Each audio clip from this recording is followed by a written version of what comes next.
Hello my dear friends, welcome back to my channel learn A to Z by Hina.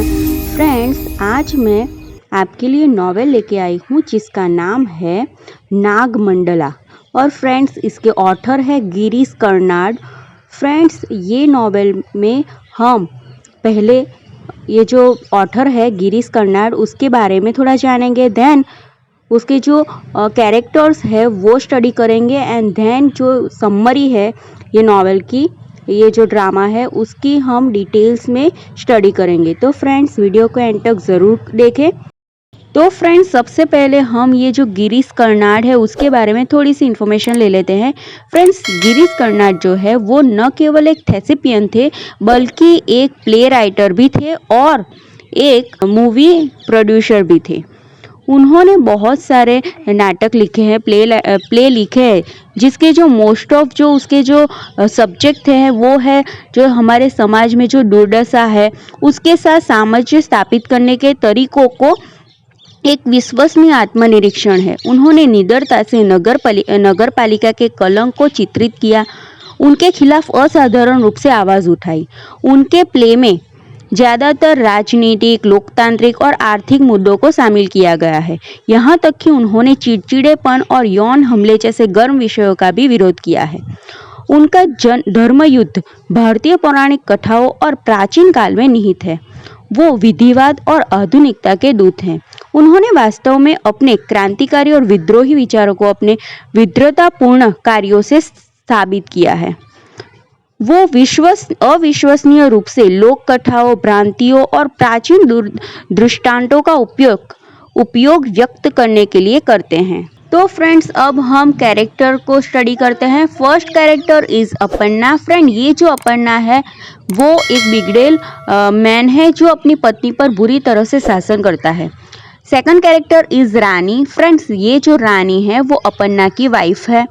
Nag. Friends, इस जो drama है उसमें एक नाग है, काला कोबरा है, जो मानव आकारी के सुधार कर सकता है। मीन्स के वो अपना जो बॉडी है वो मानव बॉडी में ट्रांसफ़र कर सकता है। मैं फ्रेंड्स, आप लोगों ने बहुत सारी मूवी देखी होगी नाग नागिन की, उसमें आपने अक्सर देखा होगा कि जो नाग है या नागिन है वो मानव में परिवर्तित हो जाती है, राइट। तो इसी तरह इस ड्रामा में भी ये जो काला कोबरा है वो मानव के आकार में बदल सकता है। तो फ्रेंड्स, अब समरी स्टार्ट करते हैं। तो ये जो नाटक है, जो ड्रामा है, उसकी स्थापना एक देहांती सेटिंग में की गई है और उसका ये जो किस्सा है, ये जो ड्रामा है वो पूरी तरह से रानी के जीवन के आसपास ही घूमता रहता है। रानी जो एक तुच्छ सामान्य एशियाई महिला है जिसे अपने माता पिता ने उसका गठबंधन अपर्णा नाम के एक बिगड़ेल मैन से किया गया है। रानी एक भोली भाली, हर महिला की इच्छा के अनुसार एक आनंदमय और संतुष्ट जीवन के लिए तरसती है। अपर्णा के घर जाती है, लेकिन वो जिन परिस्थितियों का सामना करती है फ्रेंड्स, वो बहुत ही आश्चर्यजनक है। उसका पति एक रूढ़िवादी चरित्र जो मर्दाना प्रधानता में अनुमान लगाता है। मीन्स के वो कैसा मेंटेलिटी है उसकी के मैन ही सब कुछ है, राइट। तो उसकी मेंटेलिटी ऐसी है। फ्रेंड्स, अपर्णा उसकी शादी की पहली रात को ही रानी को कमरे में बंद कर देता है और उसकी बुरी आदत है, वो प्रोस्टिट्यूशन में फंसा हुआ है। तो ये जो अपर्णा है वो अपनी वाइफ को कमरे में बंद कर देता है और प्रोस्टिट्यूशन के पास चला जाता है। वो रानी को डराता है, धमकाता है और जबरदस्ती करता है। ये उसकी रोज़ की दिनचर्या बन जाती है। तो फ्रेंड्स, आप इंडियन वाइफ को तो जानती है कि वो कैसी होती है, तो वैसी ही रानी है वो। ये जो उसकी दिनचर्या है वो ही अपनी प्रशंसा के रूप में उसे स्वीकार लेती है। रानी स्वीकार लेती है कि यही मेरा जीवन है अब।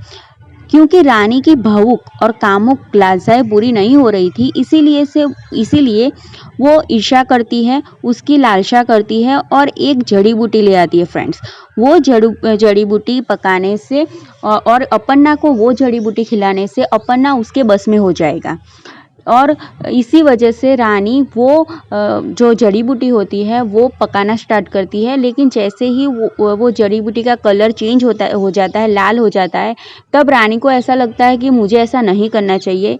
अपर्णा का प्यार इस तरह से पाने का क्या मतलब, वो तो सही नहीं होगा ना। उसका जो मन है वो परिवर्तित हो जाता है और वो चाहती है कि अपर्णा अगर मुझे प्यार करता है तो वो अपनी मर्ज़ी से मुझे ये सब दे। मैं इसे ऐसे दूसरी तरीके से, गलत तरीके से उससे अपना नहीं बनाना चाहती। ये सोचकर रानी जो जड़ी बूटी वाला खाना है वो फेंक देती है।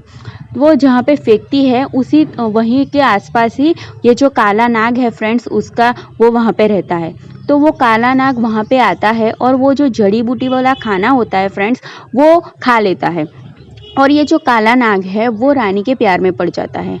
जैसे ही रात होती है और अपर्णा पशु स्टेशन के पास जाने के लिए निकलता है, उसी वक्त वो जो नाग है वो अपर्णा में बदल जाता है, अपर्णा जैसा ही बन जाता है और रानी के घर में जाता है। वो पूरी रात रानी के साथ बिताता है और ये पूरे मीन्स कि यही अब दिनचर्या बन चुकी थी कि अपर्णा रात को जाता है और नाग आता है।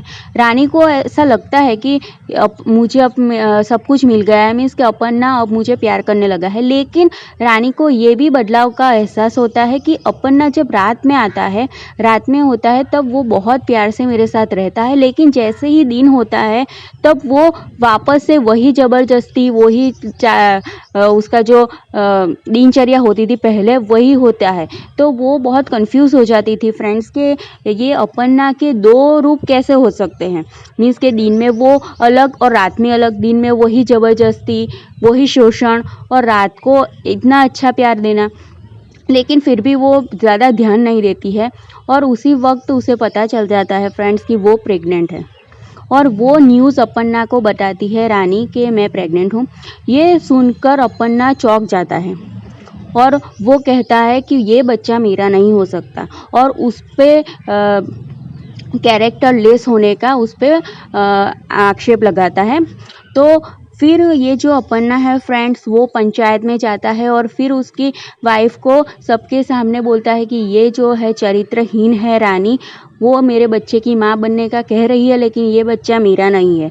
उसके बाद ये जो पंचायत है फ्रेंड्स गांव की, वो कहती है कि ठीक है, रानी को उसकी एक परीक्षा देनी पड़ेगी। रानी को उसका ब्रह्मचर्य साबित करने के लिए एक संयम परीक्षण के लिए परीक्षा देनी पड़ेगी। उसका हाथ एक नागिन गड्ढे में रखा गया है फ्रेंड्स। उसकी जो एग्ज़ाम है वो है कि उसे अपना हाथ, जो नाग है उसके जो गड्ढा है वहाँ पे उसको हाथ रखना है। अगर वो गुणी है, अगर वो इनोसेंट है तो सांप उसे जहर डंक नहीं मारेगा। लेकिन अगर बेवफाई की होगी, अगर रानी दोषी होगी तो उसे वो जहर से मार डालेगा। जैसे ही रानी ने अपना हाथ रखती है वहाँ पे, तो सांप फ्रेंड्स, ये वही सांप था जो रानी को समर्पित था, जो रानी से प्यार करता था। तो वो सांप उसके कंधे पर हाथ फेरने लगता है। पैनोरमा से स्तब्ध पंचायत रानी को न केवल अहानिक, ये दृश्य देखकर ये जो पंचायत है वो रानी को ना केवल इनोसेंस साबित करती है बल्कि उसे देवत्य भी घोषित करती है। उसका जो पति है अपर्णा, उसे भी वो भी रानी को देवता समझने लगता है और उसे प्रणाम करता है और उसका जो अपर्णा है वो रानी को उसके बच्चे के साथ उसे अपना लेता है। और फ्रेंड्स, ये जो ड्रामा है उसका जो अंत है वो अपर्णा के साथ रानी का सुधार, मीन्स के उसका रिलेशन अच्छा हो जाता है। तो वो देखकर जो नाग है वो आत्महत्या कर लेता है।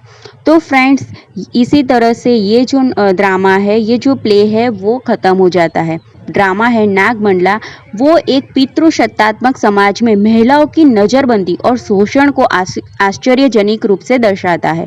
वो कौमार्य परीक्षण के विचार को भी नापसंद करते हैं, महिलाओं के सशक्तिकरण के लिए झंडे उठाते हैं। नाटक अविश्वसनीय रूप से उन दुविधाओं पर प्रकाश डालता है जिनका महिलाओं को पितृसत्तात्मक समाज में सामना करना पड़ता है।